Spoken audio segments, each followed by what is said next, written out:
So we got Techno Tim here, man. How you doing? Hey, I'm doing great. Yeah, thanks for having me. How are you? Good, good. I guess first things off, how long have you been on YouTube for?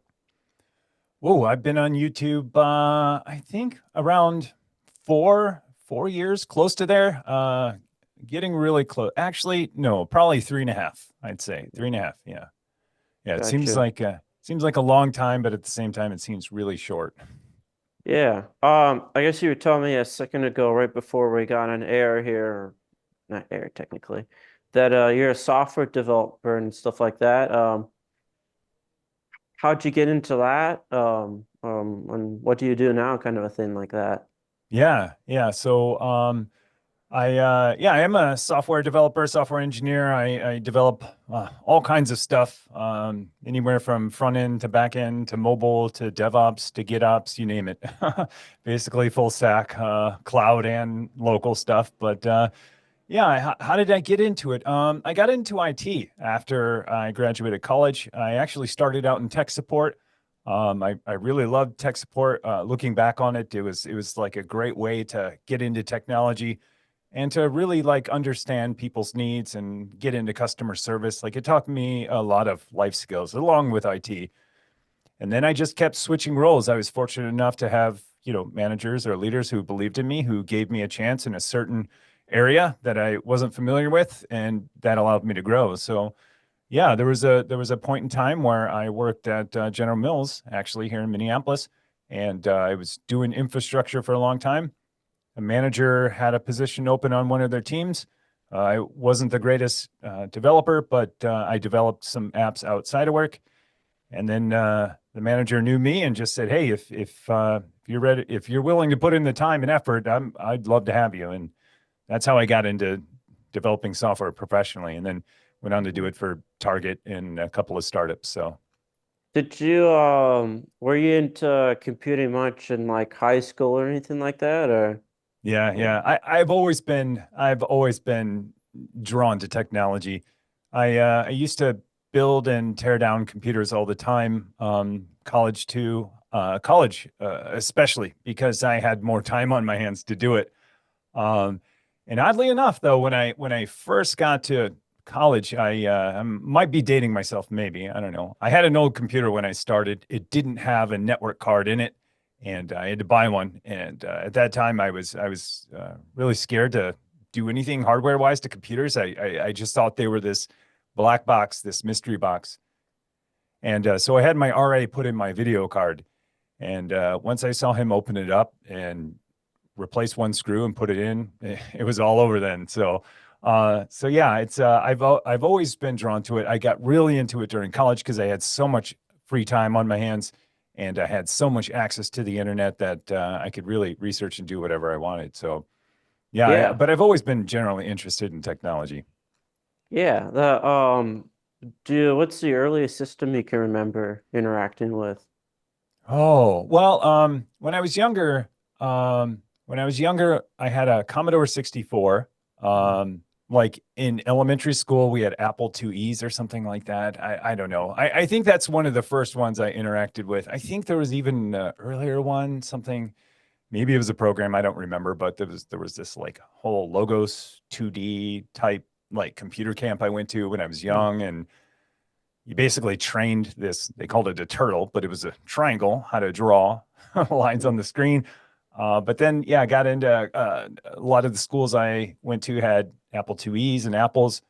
But then at home, we got a Commodore 64, I think when I was about 12 years old. And, but the Commodore 64 was pretty old at that point. Like a lot of people had home PCs, but to me, it didn't matter. I had the system that I could play with and learn. So I think Commodore 64 was the first one where I actually, had a machine that was my own that I could tinker with and explore with and like, learn how to load programs. Even wrote my own program, like my choose your own adventure in text once I started figuring out, how to create strings and create options and stuff like that. So, but my Yeah, first PC was a HP K62 and AMD. So, but PC wise, yeah, it was a K62, which was by AMD way back in the day. like a 32-bit kind of thing, or? Yeah, yeah, yeah, yeah. Exactly. Gotcha. Wow, crazy. That Yeah, all right. Windows 98 was the first operating system I had that was like, a PC operating system. So, Yeah, I remember that. Or we also had an older system too, so that makes sense. yeah. So you did all that. So going back to your YouTube channel, have you done any YouTube stuff in the past before, or before 3, 4 years ago? Or No, no, it's kind of a strange journey. Like when I was younger, my cousin really liked to like create movies where he was hmm kind of the director and everything, and we were just actors in his movies. I mean, super short films, imagine kids with camcorders, that type of thing. And then no, I really never put a second thought into it until Twitch came around, and I was really into gaming. And I thought, hey, here's where I can kind of share my passion for gaming with people. And at the time, there were lots of people doing it, but I focused on smaller, like indie games and stuff like that. So that was kind of my play. But then after a while, it was fun, but it wasn't getting a lot of traction. And I noticed that like I was playing games and I wasn't spending time on like my home technology product projects. And so by playing games and streaming, I was kind of putting a lot of my tech projects on the back burner. And then I realized, well, what happens if I just combine them? Like what happens if I just start recording the things I'm doing on the weekends, the projects I'm working on, and then I kind of get this 2 for 1, where it's like, hey, I get to share stuff with people and I get to accomplish the things I want. And so that's how I got into it. And that's when it really started blowing up on YouTube because I realized I'm not the only one who does this. Yeah, that Yeah. makes sense. Yeah. So how like home lab, like how did you get into it, you know? Yeah. Yeah. So home lab, if people don't know what a home lab is, it's just kind of this big term now for any kind of separate systems you have at home to kind of play with. Like if you think of a computer lab, right? College or university, if you think of a computer lab, it was this place where you could go and tinker with all of these things and experiment with all of these things and not worry about breaking stuff for the most part, if you think of any lab environment. Mhm. And so that's kind of what a home lab is. It's taking that lab environment that you might have at work or at school home with you. And so, how did I get into it? Well, I think the very first way I got into it was when I was working tech support. There was a lot of old machines that were kind of destined for the trash, really for the trash. I think then for like e-waste was like a thing. I mean, it was a thing then. I call it the trash. It was probably destined for e-waste. They had to Mhm. recycle it. But I realized that they were kind of like getting rid of systems that I were better than some ones I had at home. So at the time, I asked my manager, "Hey, do you mind if I take one of these like home?" And he asked me, "Well, like, what are you going to do with it? Like, it's so old." And I was like, "This is better than anything I have at home. I'd like to learn, I'd like to learn Linux. I'd like to learn Active Directory. I'd like to set up my own domain. I'd like to learn DNS. I'd like to learn Linux firewall." And by the time I got there, he said, "Yeah, just take the hard drives out and you can." And it was kind of all over for them because like now I had this pipeline of newer machines that I could bring home and experiment on. It kind of got me in trouble after a while, but then I was upgrading ones with other ones and yeah, but that's how I got into it. I was fortunate enough to be in a tech support position where I replaced a lot of, antiquated machines according to their replacement cycle. Hmm. Because of that, I kind of had first dibs on everything that was destined for e-waste. As long as I removed the hard drives, my manager was kind of fine with it. And I wasn't going to resell it, and I had to promise like, hey, if I was going to get rid of it, I would bring it back there and get it recycled, which I always did because it was my job and it was fun. Yeah, makes sense. Yeah, and so it kind of grew from there. Kind of grew from there, and I did it for years. I mean, I've done it for many, many, many years. I mean, ever since my first job, and even before that, I was kind of doing it on my own. Like during college, I kind of started my own computer repair business. I wouldn't call it a business, but I thought it was. It was an easy way for me to make money. It was basically, I'll fix anything wrong with your computer for $25, and if I don't fix it, you don't pay. The And doctors rule in. it was pretty inexpensive for people at the time. But I had a lot of time on my hands and actually did fairly well. And then when people decided, hey, I want to get rid of my machine or the fix isn't worth it, then I would just say, hey, I'll take it off your hands. So I was doing that even before, I got out of college. So, Hmm. but so I got to see a lot of systems. It's always been fun for me. So this might be all just kind of stream of conscious, but It's fine. so you said Twitch, right? Yeah. What was your initial setup? Like how were you doing that, you know? Yeah. So Twitch, ooh, that's I think it's for most people, it's kind of a progression. It doesn't start like this. Let me, No. it doesn't start like this, and it doesn't end like this for some people. It ended like this for me. Well, this isn't my end game. It's always changing. But the way it started for me was pretty simple. Hmm. A headset and a Hmm. webcam, Hmm. a Windows PC, and Hmm. free software called OBS. And Yeah. that's all it takes to get started. Like I have a webcam right here. That's kind of my backup. If my good camera goes bad, hey, I plug in a USB camera and I could still do stuff. And you can get really, really good performance out of webcams nowadays. Yeah. Super easy. You plug in a 1080p webcam, make sure you have enough light shining on you. That's always a big key. Light, Hmm. especially the smaller the camera, the more light it likes.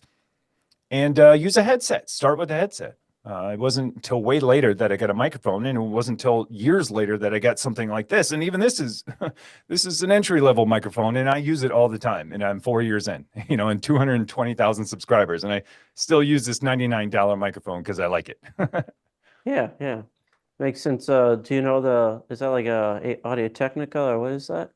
This is the Rode Pod Oh, mic. So it's a by Rode, Australian company, I think. Not a yep. huge audio person, but I kind of had to learn a lot about audio and video. I had to learn a lot about audio, video, lighting, Hmm. and streaming. Yeah. Because when you get into it at first, like especially being a gamer, you're just like, yeah, I want to stream games, and then you realize later that wow, it takes a lot to get to that point. And then when you do YouTube, you learn a lot more that it's not just turning on the camera, but we could probably get into that later. But this is a Rode Pod mic. It's like 99 bucks. I think it's maybe 120 now because inflation and everything else.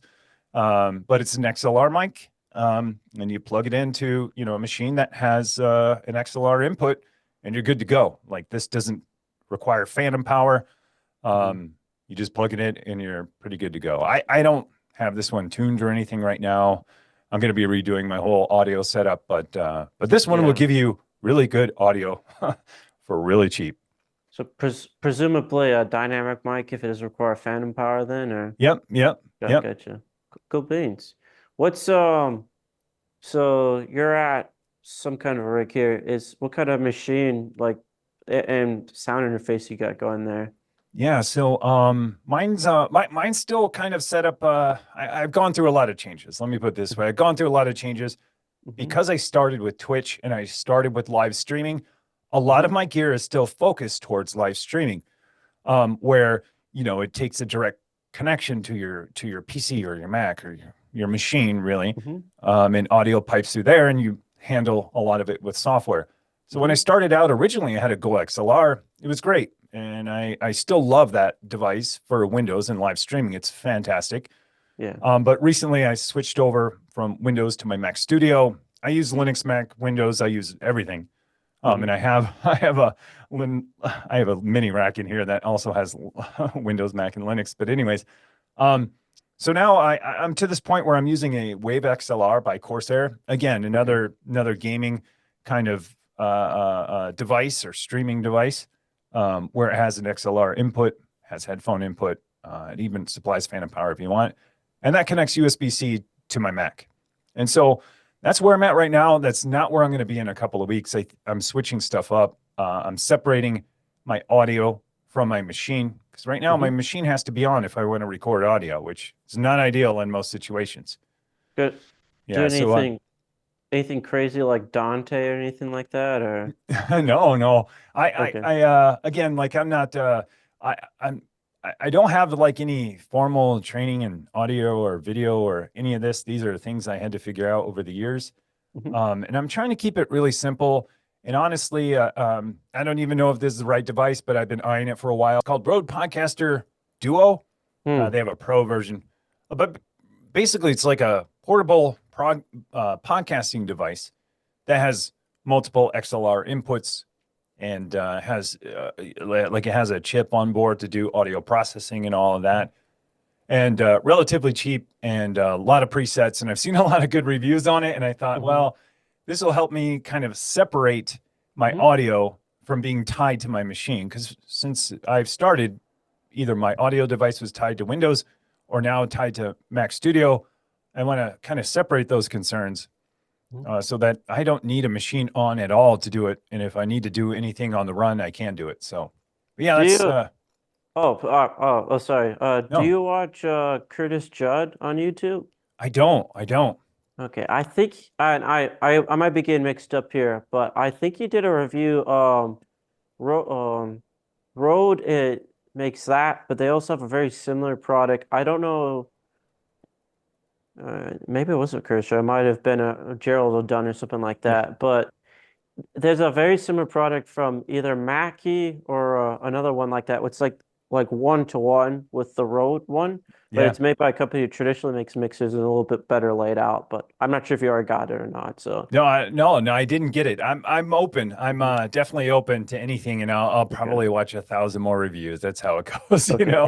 Uh, If I yeah, remember, I'll email you. But if you get yeah, either, you should be fine. It's like it's not like you know you're not having like well, like a live show or you got a live band play, anything like that. yeah. I do. Uh, Yeah, yeah.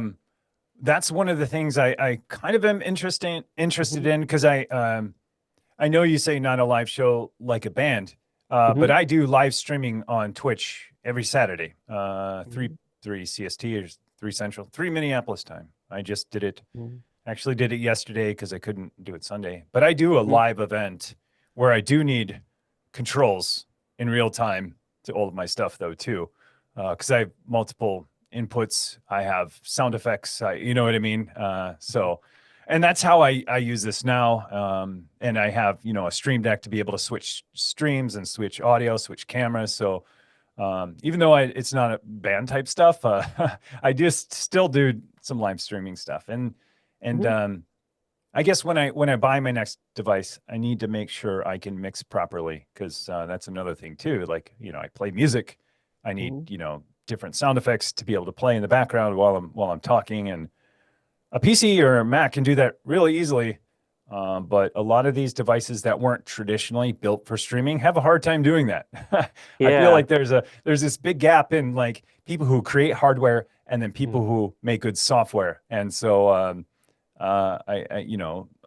not that it's the best, but newer companies like Corsair does it pretty good with Wave XLR.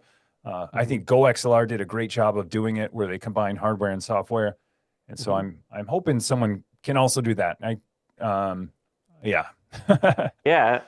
I mean it's an interesting use case because I use a Focusrite, but that's all on the same system. So yeah, Yeah. that would help you out. Um, so that's all I got going. And what was your just for my own personal reference, but what was your camera you're using again? Oh yeah. So this is A6400 Sony. Solid. A6400. I have some wide angle lens on Mhm, here. It's actually on this arm, and mhm. then I have it stabilized with something that's not the greatest, but it's stable. It And works. Yeah. I use a standing desk, and so I Mhm, can sit down, stand up at any point in time I want. I'm actually standing right now. mhm, Yeah, A6400 HDMI in mhm. into I use a deck link from Blackmagic, and it's Oh, a cool. four port HDMI, I think two input deck link Yeah. port, and then that connects to PCI Express. And then I actually have that in in an adapter because Macs don't have PCI Express, but then I have it in this adapter that I can then connect to USB-C into the Mac. Episode 2 of this show is going to be about Linux and deck links. It's going to be something. and then Oh ended up yeah. having to jump into BIOS. I spent all this time fixing all random stuff. Oh yeah, yeah, yeah, But yeah. That's another reason why well, that's one of this is one of the few devices, sorry to collect my mhm, thoughts. This is one of the few devices that makes video capture really nice on Linux. You probably had some struggles, but yeah, mhm, Blackmagic does create drivers for Linux, and this is one of the few devices that works. So I like picked this one way mhm, back, knowing that it works with Windows, it works with Mac, and it works with Linux. Kind of yeah, expensive at the time. Like this was my big first purchase. I think it was like $400 or something, but you mhm, know, which when you're streaming on Twitch and doing this for fun and you make $0, that's a lot of money to invest. But that was 4 years ago, 3 or mhm. 4 years ago, and it's been paying off. I've used it with Windows, used it with Mac, and I could use it for Linux, along with Resolve or something like that, DaVinci, which is also by Blackmagic. So, Yeah, yeah. So I'm not as familiar with your Switch stuff. Is it home lab gaming? Like what are you doing over there? oh, Switch stuff when I point to over Tw there. sorry, Twitch, TW Twitch. Oh, Twitch, yeah, yeah. Yeah. So I guess going back to like how did I get into this? So like I said, in the beginning I was streaming games. It was fun. Realized I was missing out on one of my hobbies, which was building and tinkering with hardware and software and networking. So then I combined the two and started doing it on YouTube. Hmm. And then I had to figure out, okay, well, what am I going to do on Twitch? I played games there for a little bit, but I Hmm. realized like, hey, I'm producing a ton of content, a ton, one video a week. But for me, that was a lot. I did that for a year straight, um, and creating a lot of tutorial based stuff or a lot of in depth type of content where people had a lot of questions, and so then people would come to my stream while I'm gaming and ask me questions, and I thought, okay, like I need to change this format, and so now every Saturday it's kind of a live podcast, video podcast, and it's AMA, pretty much tech AMA. And I realized a long time ago too that not only there are a lot of people like me who like this super niche, Hmm. hobby, but they also like to talk about it and share it with other people. Because for me, a long time in my life, I couldn't tell people even what I like to do. There wasn't anyone I could talk to about any of this stuff. Like, hey, I'm building a domain controller at home and I have, Windows Media Center Edition connected to a TV tuner and I can watch TV digitally and strip out commercials. People are like, what is going on? Or what did you even say? And Yeah. that's how it was for a long time in my life. And so I realized that once I started creating videos, there was a huge community out there who do this. This was even before it was called Home Lab, Hmm. and that people who would come to my stream also want to talk to other people to get ideas, to get inspiration, or get help. And so that's what it turned into. It's still the same format ever since they changed it. It's an hour long Hmm. to talk about everything we're working on, either struggling with, excited about, or things we have questions about, or things we want feedback on, all Hmm. related to technology. And it's most people's one time a week where they get to like hang out with other people who understand what they're talking about. Yeah. Yeah, It's kind of like when you meet a musician, you're like, man, you gotta hear, see everything I've ever worked on my life. Yeah. yeah, Because we found one, man. Yeah. yeah. That's cool. So one of the things I'm curious about is you got YouTube, you got Home Lab, and obviously a lot of your YouTube is about Home Lab, but how does your Home Lab play into your production process, I guess? Yeah. Yeah, great question. Hmm. Yeah, it's tough. I've been learning this over time Hmm. because a lot of people, home lab can be a lot of things to a lot of people. It can be Hmm. a lab environment where you tear it down and you break it and it's down sometimes. But some people also consider their home lab like all of the machines and networking they have at home.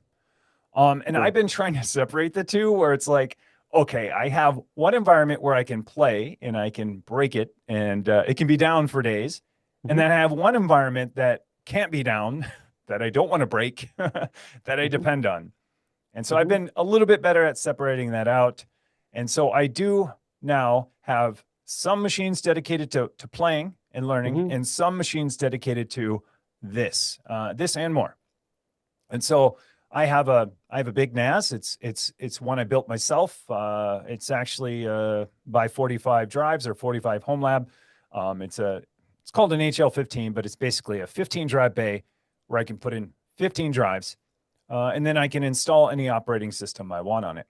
So on top of there, I run this thing called TrueNAS, which is an open source NAS system, and that holds all of my data. So all of my data for everything, for TV I record, because I still do that. I do that a lot. I've been doing that for probably 20 years. So I record TV over the air stuff, so I don't need subscriptions. I do a lot of video production, video editing, and a lot of documents, a lot of other stuff. So my life's work is on there, and because of that, it's pretty important. It needs to stay up. I need to back it up, and it needs to work. Um, and so, how does that tie in? So I do most of my work here local on this machine. I've Mac Studio now. For years, I did it on Windows. I only recently switched to a Mac Studio because I wanted to take advantage of the M2 and noticed that my Windows PC for gaming, while great, was loud, hot, and Hmm. drew a lot of electricity. So I use a Mac for work though, for software development. So I was like, yeah, it's pretty natural. But Hmm. editing video on it is a lot different. Hmm. So my process and I guess my not necessarily my process, but I guess my flow and how hardware fits in. Hmm. I record stuff on both my camera and Hmm. on OBS if I'm doing a tutorial, phones, other devices if I need B-roll. I kind of dump that all to my NAS. I Hmm. have a 10 gigabit Ethernet connection to my NAS, so I have a Yeah. switch, pretty big switch. I have a Hmm. pretty wild home lab. I should send some B-roll so you can use it and people could see it. Hmm. But pretty big server rack in the basement. Big by my terms and big by most people's terms. If you're in data center, it's pretty small, but Hmm. in there, a lot of networking. I have 10 gig networking for my backbone. So that means any of my machines that support 10 gigabit Ethernet can Hmm. connect. Most people have 1 gigabit Ethernet, so think 10 times that. And Hmm. you kind of need that when you edit video over the network. If you're running at around 1 gigabit, you'll get a lot of stuttering if you're doing over the network. And I did that for a long time, and I created what's called proxies, Hmm. where I had local, low resolution versions that it would work on, but when I render the final product, it would use the high quality versions. Well, I got tired of creating those proxies for a long time, so I upgraded my network to handle the bandwidth it needed to edit in real time over the network. And so that's kind of what I do. Each project, I create a folder, I dump everything into there. It's on my NAS that eventually gets backed up. Hmm. There's this thing called 3-2-1 backup. This is getting a little bit too far on the maybe on the tech side, Oh, you're good. but there's this idea called 3-2-1 backup. I try to follow it, but it's 3 copies, 2 mediums, 1 offsite, and that's if you have that, you're pretty good. It means you can restore from failure locally if needed, and then you could restore from the cloud if you really need it, or wherever your offsite is. Yeah. So yeah, that's kind of how things fit in. I just work here. I use Adobe products. Would I love to use something else? Yeah, I would. It's just kind of hard. I keep wanting to go to DaVinci Resolve. It looks awesome. Um, but I also use Photoshop and Illustrator. So I'm Hmm. kind of like halfway in the Adobe, ecosystem at that point Yeah. where, using Premiere and effects just kind of fits in with that. Sound like I'm making excuses, but I want to switch. I'd love to switch to DaVinci Resolve. It's just hard when you use Photoshop and Illustrator and After Effects to then Hmm. like say, okay, well, I'm going to switch up my whole workflow so I can use a different video program, but I still use all these other programs from Adobe. So, Yeah. um, I'm not sure the equivalent for Illustrator because that's vector based, but have you yeah, tried Affinity Photo I for haven't. No, I'm familiar with it. And I Yeah. like the idea because I think you pay for it once. I think you pay Yeah. for it 70 once. bucks. Yeah. Yeah, which is a great deal. That's Mhm. basically 1 month of Adobe. Yeah. Well, I'm getting half off now, but I've been getting half. Yeah, so I've been getting half off the Adobe Suite too. That's another thing too. Is because I tried to cancel and they were like, well, yeah. Like, Long story short, like a, they had a Black Friday special, half off all of Adobe, so it's $30 a month. Mhm. At the end of that 1 year, I said, hey, I can't afford it. I'm going to quit. They said, have another year at half off. Mhm.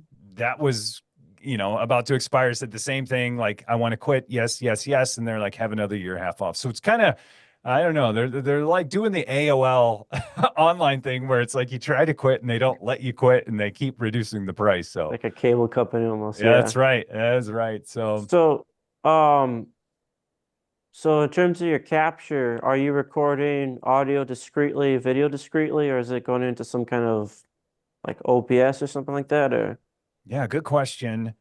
I've been changing how I do stuff, mainly because I don't like my audio setup right now. Mhm. So hopefully it sounds okay.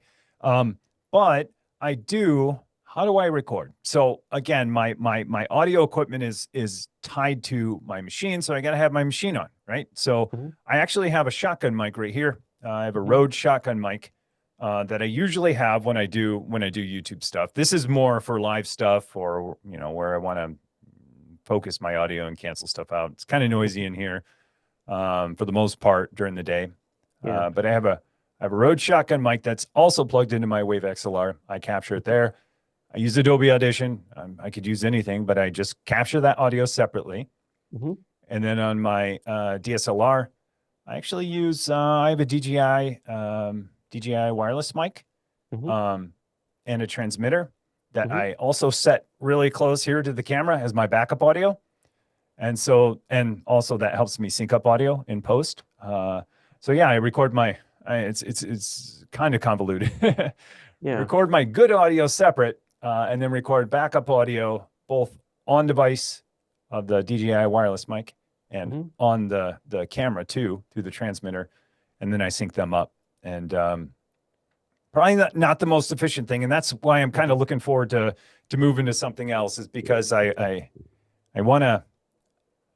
I'd like to record the good version of my audio Yeah. also on my camera, which I don't have a great way to, Like an turn this. XLR handle or something like Exactly. that. Yeah. Have you Exactly. uh have you looked into field recorders at all, or Is that like the Zoom product? Is that that's a field recorder, yeah. Like the yeah, H6 H5 F8 whatever. I'm not sure what your budget is, but like the NLBL tends to be sound devices. mm, So you could do that with 32-bit floats. I'm not sure the compatibility with it. I mean, it outputs line. I mean, most mhm. of them do. I don't know if you're familiar with 32-bit float at all. I hear it brought up in a lot of YouTube videos and people praise it, but I Yeah. honestly don't know. I don't know the difference, honestly. So I, I'm split on it, but in the case of like a sound device, you'd still be getting like the rock solid preamps, Mm, all that kind of stuff. I think you can record to SSDs too. I was just saying that because like when you walk around recording, like how do you get like if you go to like a rack that's in a yeah. different room, how do you get audio that way? Yeah, I have a DJI wireless mic that I Hmm. clip onto me, and Okay. it's okay. I mean, Hmm. it does great. Noise cancellation, picks up my voice. Like Hmm. it does awesome. Does it Hmm. sound as good as this? No, it's No. it's super compressed, or at least sounds that way. Doesn't Hmm. sound as natural. Hmm. Um, but yeah, that's what I use. I have a just like any wireless mic system. But the nice thing about the DJI one, it's the same as the Rode one. Rode has one too. It records on device as well Yeah. as transmits back to the thing. Um, but I would love to somehow, and I hope I can do this in my future setup, is record my good audio both on my camera too, so I don't have to sync up later because the timing's a little bit different. I don't want any drift. I don't have to worry about what my frame rate is according to what the audio is recording it. And, when I'm an hour into a recording, noticing that it's one frame off, like there's always a slight drift, I realize. And if I could just capture it best here, that Mhm. would be best for me. So that's one of my goals with my new setup. Yeah, yeah, that makes sense. So you got like RGB all over the place. Like what's facilitating that? Yeah, a lot of stuff. Like I can change this. I mean I have different themes. It's kind of my thing. It's kind of my thing now. It started out this way on Twitch. Like I have all these themes like Northern Lights, and then I call this one Tokyo Nights. That's the one I keep it on. Hmm. What's controlling it? A lot of stuff. So I'm really big into home automation too. Hmm. Really, really big into it. That also I feel like there's the Venn diagram of people who like home lab and home automation and oddly enough woodworking is pretty big. It's a circle, yeah. Yeah, I'm not big into woodworking, but I realize I Yeah. better get into it soon because a lot of these people that do home lab love it. Same with 3D printers. Like Yeah. that's another thing, like goes hand in hand. Well, that does because you can actually print parts for your home lab, which is super cool. Hmm. Um, anyways, so I have a lot of smart devices. So I have Philips Hue lights, all powered by Zigbee. I have some other smart devices down there that power these big LED panels. Hmm. Um, I have Wemo devices, you name it. So I have a heterogeneous, I guess, environment Hmm. of smart devices. But Hmm. then I use something called Home Assistant, which is an open source platform to kind of tie all of those devices into one ecosystem and give you local control over those things. And so it's really cool. I run Home Assistant in my home lab, soon to be the production version of a home lab because half the things aren't working right now. Again, I shouldn't be tinkering in where it is, but I do. Um, and that gives me a wealth of information. Gives me local control. I can control the lights. I can turn things off. I can schedule all kinds of automation. Let me know when the garage door is open longer than 5 minutes. That's one of the things I have set up in there too, because sometimes I close the garage door, or it doesn't close all the way, and I realized, oh, the garage door's been open all day. So I set up an alert to let me know if the garage door didn't close after 5 minutes. So yeah, a lot of cool things you can do there. And so I kind of tied a lot of this in to Home Assistant, Hmm. and then I tried to make it interactive too. Hmm. So like when I run my live stream in Twitch, people can actually control the lights in my room too. That's pretty wild. Huh. Me being a software developer, I was like, oh, I'll create a Twitch bot where people can interact with it. Hmm. Um, which pretty basic stuff, like just simple commands. But Hmm. then I realized, like, hey, I could tie that into my home lab and into my all of my lights and like let people control it. So that's something simple I do. If you watch my channel for so long, you earn points. Then people Hmm. can spend that points to change the room to any theme they want. I have light mode, dark mode, and then a whole bunch of colored themes. And that's all code that I wrote that's running here in my own environment. And then I use the Home Assistant API to actually control that to control all the lights. So it's Wow. complicated. Like most things you'll find out if you ask. How It's pretty complicated. how are you hosting Home Assistant? Or what are you hosting Home Assistant on? Yeah. So Home Assistant right now is I had to think about it because I'm going to be migrating stuff soon. This is part of the reason. Hmm. This is going to be super complicated, but I run Home Assistant in Kubernetes. I don't know if you've ever heard it. Most people who watch this have probably never heard of it, and they're probably like, "What did he just say?" Yeah. But Kubernetes is a big orchestration platform. Um, really, I mean, every Fortune 500 company, almost every company is using it because it's a way to automate and keep all of your services up and do a lot of other things. And so Hmm. I run that at home. So it's basically like I'm running an enterprise cloud in my home. Hmm. And so I'm running Home Assistant inside of there. And I'm going to be moving it out soon. Okay. But it'll just end up on my NAS, right? With a Hmm. lot of NASs, you can run Docker containers. That's really what it's based on. And I would recommend, like, hey, if you're going to be running a NAS and running something 24/7, Hmm. and you can run containers, just run them on your NAS because then you don't have to have another machine up. A lot of people like to separate those concerns. For me at home, I kind of like bundling those things because it's not another machine that's on 24/7, Hmm. and it has access to all the data it needs to. So Huh. But you can install Home Assistant many ways. You can run it on Windows, Mac, Linux. You could run it in a Docker container, or you can install. It has its own operating system too. So if you Mhm. wanted to dedicate a little Raspberry Pi to it and say, "Hey, this only runs Home Assistant," you could install the Home Assistant OS. It's called HAS OS, and install it on there, and it's like an appliance then in your home. You don't have to. You don't have to. I mean, you got to patch it and update it over time, but it's more like an appliance versus something you have to tinker with all the time, like I do. That makes sense. Yeah. Yeah, it's pretty cool. It's fun to get started, um, and you could make a career out of it if you wanted to. There's a lot of configuration and a lot of stuff you can do in there. And at first, I took the automations overboard. I got to keep reminding myself the KISS principle, or keep it simple, stupid. I have to tell myself that I think daily because I overcomplicate things for myself. And so, if anyone's going to Yeah. try Home Assistant, yeah, go wild on the automations, but I think after a while you'll start to reel it back in and come up with more simple ones. Yeah. Yeah. That makes that makes a bit of sense.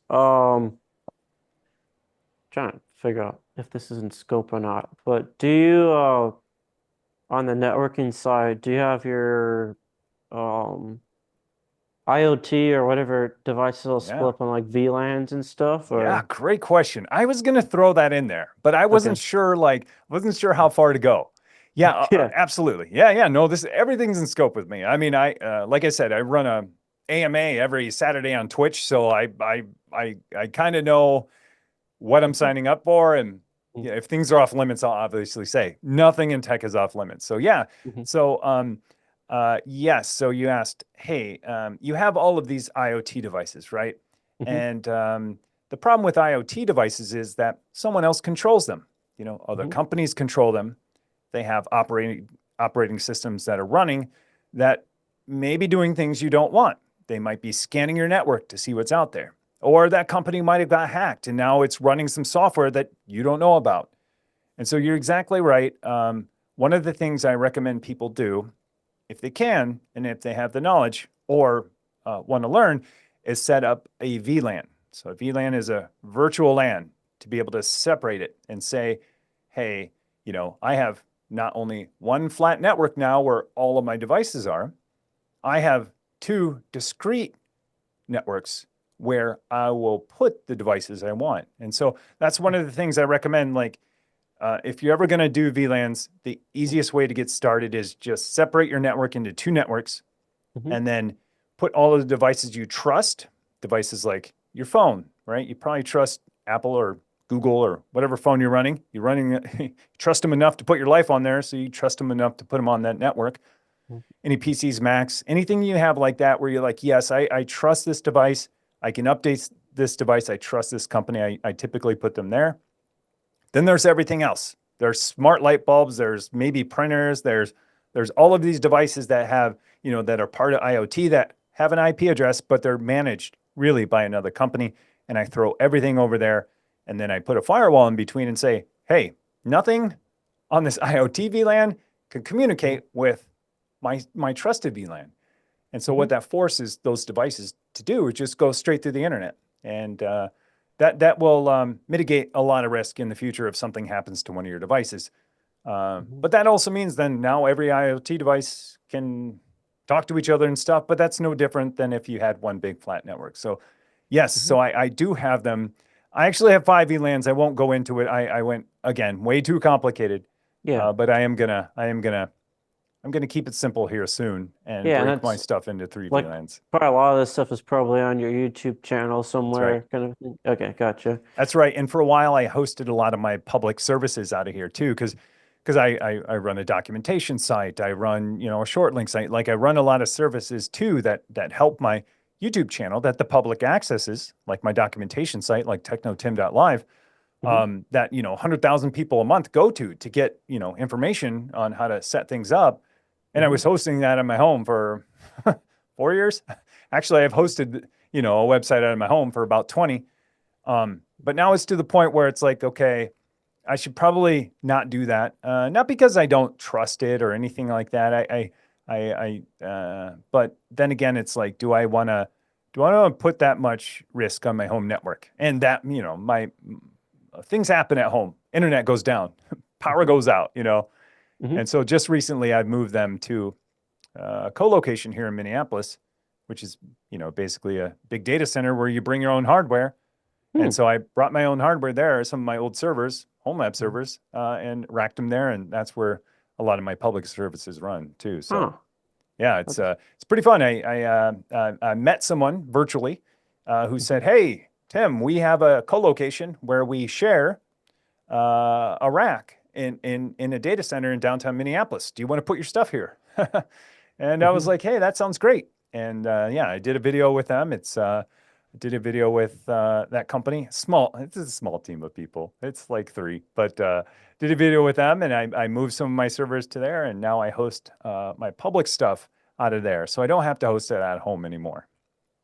Do you is we don't go over we don't have over a gigabit here, but do you guys have fiber in Minneapolis or?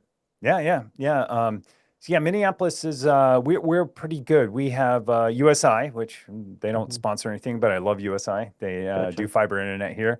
Hmm. Uh, Great small company. Yeah. Anyways, but yeah, we have fiber to the home. Hmm. Most people in South Minneapolis do. That's where I'm Hmm. at. And then most people, I mean, they're just branching out. They basically went to the center of Minneapolis, and they're branching out Hmm. north and south, Hmm. east and west. And so, yeah, we do. I can get up to 10 gigabit here at home. Crazy expensive. Hmm. Um, I I could get gigabit here at home, but I don't really need it. So Hmm.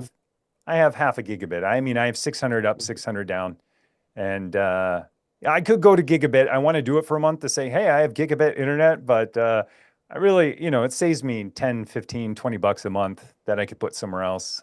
And most of the time, most people, their bandwidth is idle. Yeah. 99% of the time, idle.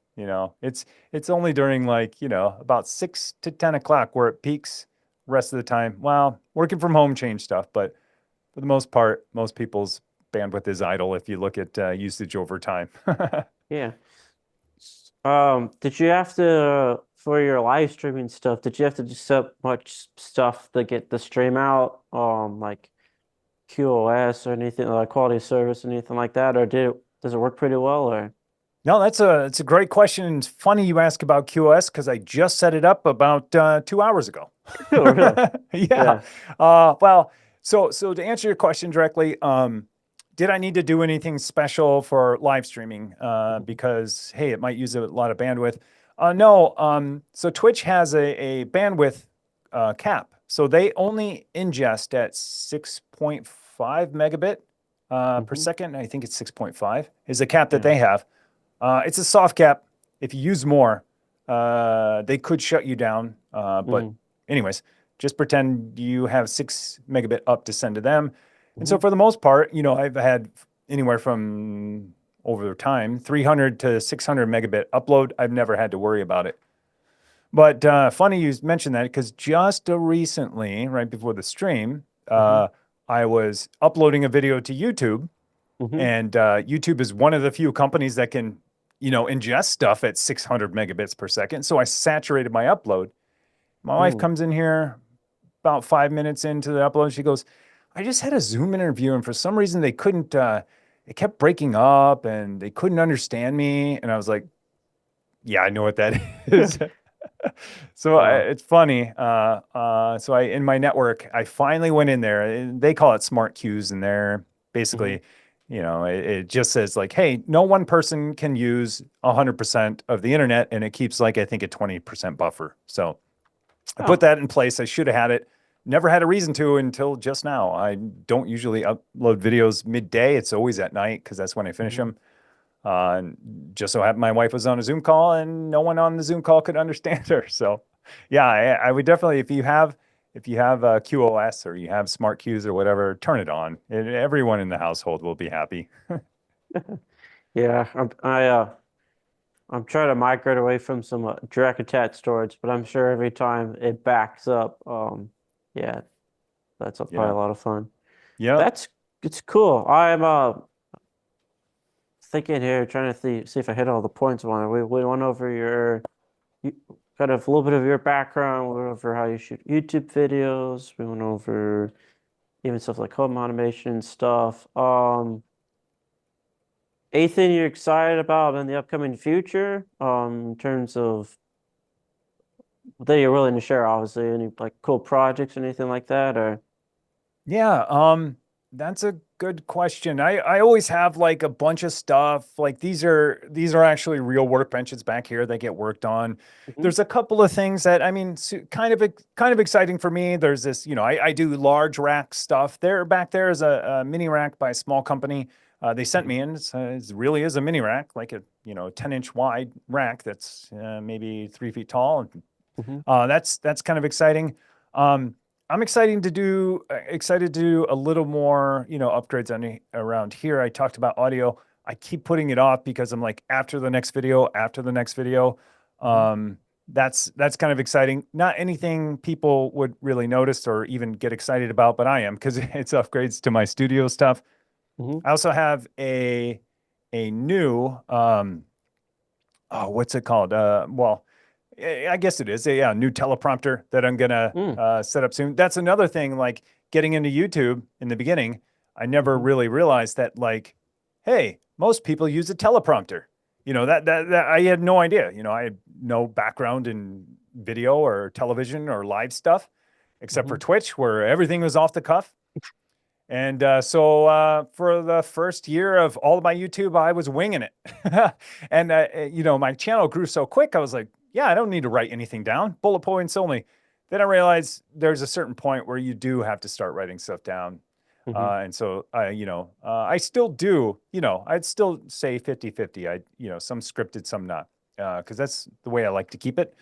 mhm, So yeah, I have a new teleprompter that I'll be using here soon. I don't know. As far as tech, I will be building a new. So I have a mini rack in here too. Not that mini rack, but a yeah, normal yeah, size server rack. mhm, That's just small right here in my studio. And pretty soon I'm going to be building a new Windows machine to rack in there and a new Linux machine to rack in there too. Then I'll have Windows, Mac, Linux all racked into my studio rack in here, where I can easily toggle between them all, capture video, do all that. So, because a lot of my stuff it covers all operating systems. So it's going to be nice to be able to, and I have that capture card that has 4 inputs, which is perfect because then I'll have camera plus 3 operating systems. So it'll be pretty yeah. fun. Huh. Gotcha. Do you use any kind of when you have to go distance, any kind of like HDMI extenders at all, or?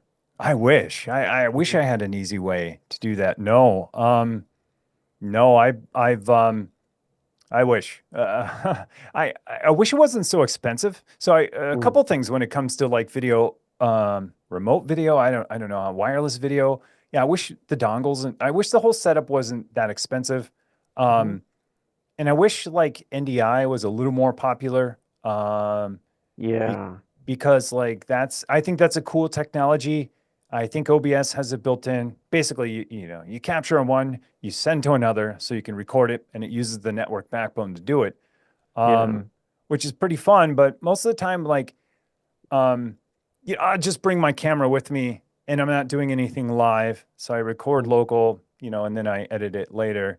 But it would be cool to do more live walk around type stuff. But yeah, I don't have any great systems to do it other than, a phone mhm. and that's about it. Yeah. Oh, I guess I was asking more about how you were routing the output from your computers into your quad card. Like if you're just like a long HDMI cable or Oh yeah. Sorry. Yep, yeah. yep, exactly. So yeah, long HDMI cable here. Hmm. I also have a top down over there, which Hmm. I can do a long HDMI cable, which I have running through here.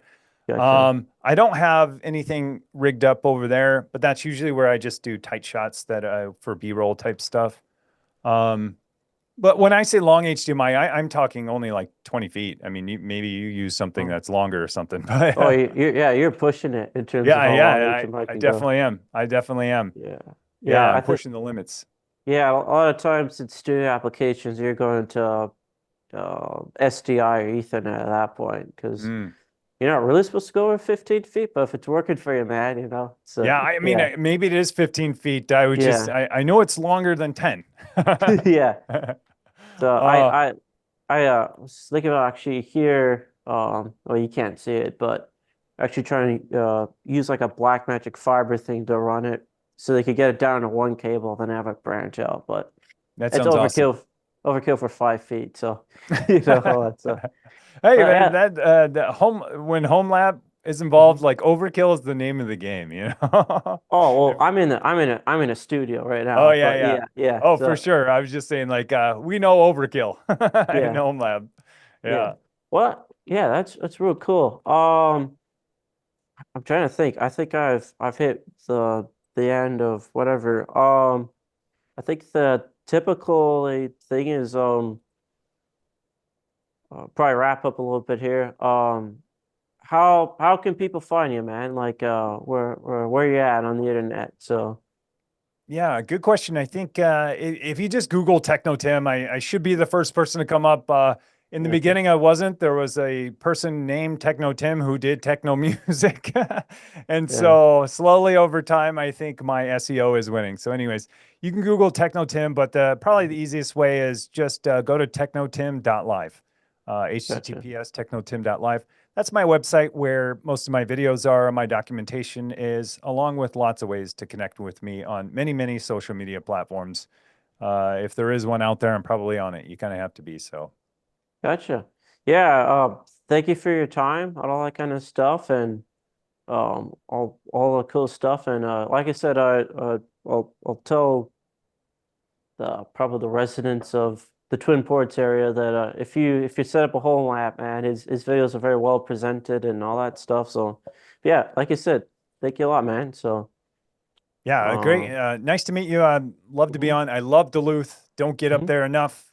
mhm, But yeah, thanks for having me on. It's great talking to you. And I would love to pick your brain sometime too about AV stuff. Like mhm, it's another thing. It's something I've been learning over time, and like I would love to like talk to a professional sometime. So it's yeah, I would love to maybe have you on my mhm. show sometime. Yeah, that could be a thing.